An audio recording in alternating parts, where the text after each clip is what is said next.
It's a huge amount of money to pump into as a knee-jerk reaction to Modi's request. Remember, £1.6 billion is a third of 1% off the lowest rate of tax in this country, income tax. That could go into people's pockets. We spent £3.7 billion from international aid budget last year looking after illegal migrants in this country. We spent £5 billion on the war against Russia in Ukraine. That adds up roughly to about 10 billion, if I've got my numbers right. That's 2% off the basic rate of tax.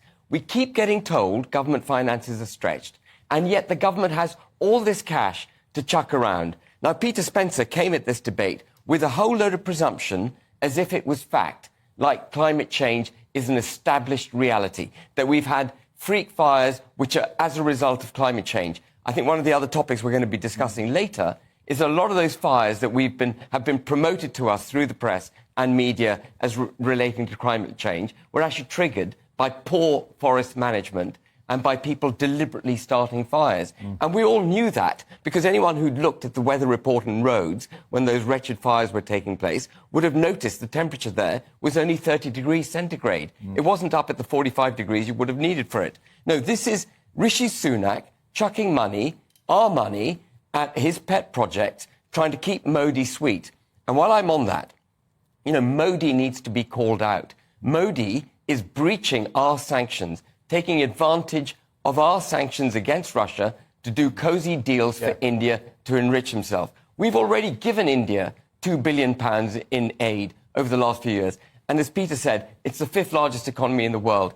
This is Rishi Sunak sidling up to Modi in a way which he shouldn't be doing as British Prime Minister. And I have to say this too, Martin. You've got to bring Rishi Sunak's motives into question. His wife declared herself to be a non-dom, and part of being a non-dom is having to state where you wish to eventually settle. And she put India down on her non-dom status. This guy has a lot of connections with India, including a wife that eventually wants to go back to India. OK, Aaron Bastani. Well, a few points of disagreement perhaps with Ben. So I think climate change is a huge issue. I think, fortunately, Britain is going to be immune from many of its worst effects. I think at some point in this century we're going to see massive problems with regards to crop yields, with regards to access to drinking water in places like South Asia and whatnot. Park that for a moment. So I think it's a huge issue. I would also say, with regards to this, it is a huge amount of money. I don't really think we should be paying it. I certainly don't think we should be paying aid to India when it's got its own space programme. Very cost efficient, by the way. I think they sent somebody, they sent a vehicle to the moon for less than I think Chelsea paid for Kai Havertz, which tells you that's how you do public spending. Send him to the moon. So that's really good public spending, really efficient public spending. Wishing we learned something from them.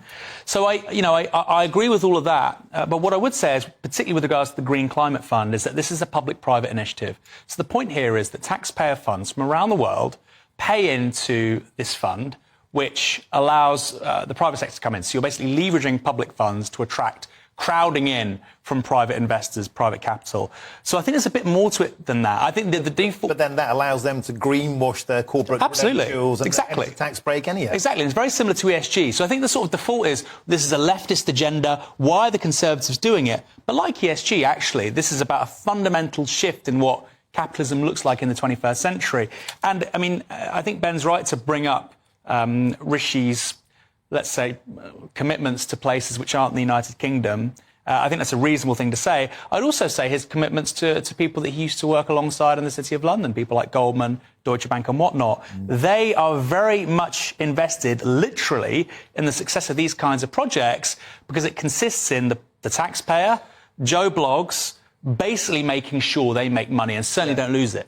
Ben Habib, on a slightly different point, if the public were allowed to vote on all of this, if they were actually given a choice of net zero by 2050 or not, how do you think that will go? I think they overwhelmingly vote against it. We all know that net zero, as being, at least in the way it's being delivered by this government, is hugely inflationary. It's all hitting us in our pockets, all the way from fuel taxes to having to insulate our homes in order to comply with regulations that come in 2027. And by the way, if we sell our homes without the requisite certificates in 2027, we also now know there's a potential to go to jail, which I'm sure you've read, in the new Energy Act. And no, Lord Mervyn King said yesterday that the most inflationary policy adopted by the Conservative government was this drive to net zero. And I hasten to add, the method by which we are getting to net zero, there are better ways of doing it, like championing nuclear fuel, like making sure the North Sea produces fossil fuels for our needs until renewable energy can catch up. Yeah. But actually what we've done is economically emasculate ourselves in the pursuit of this ideology before we've got the technology Yeah. to seamlessly give effect to it. Okay, and Ben. that's the problem.